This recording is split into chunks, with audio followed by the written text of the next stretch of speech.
Blood bank and the blood manufacturing, so blood composition, then blood products, so याच्याबद्दलचे सगळे points. चला तर schedule F, requirement for the functioning and the operation of the blood bank or the so preparation of the blood components given in the schedule F.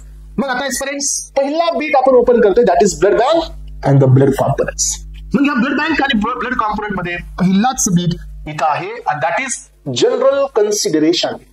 Yes, so general consideration म्हणजे काय friends, की blood bank मध्ये so कोणत्या गोष्टी generally तुम्हाला consider करायलाच पाहिजे. मग यामधील पहिला बीट आहे एस्पायरंट, तो आहे location and the surroundings.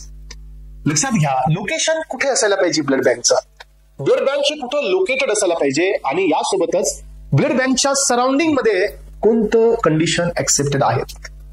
Surrounding कसं असायला पाहिजे, not only your location aspirants, blood बँकचं सराउंडिंग पण खूप जास्त मॅन्डेटरी असतं.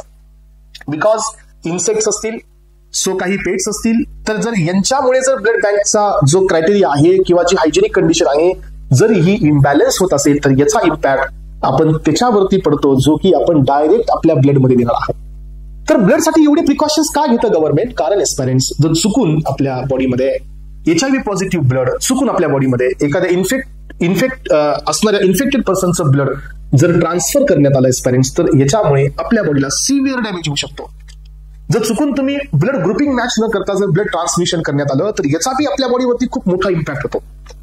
याचा अर्थ की हे एवढं सिरियस आहे म्हणून या टॉपिकला एक्झाम मध्ये पण तेवढं सिरियस वेटेज देण्यात आलेलं आहे.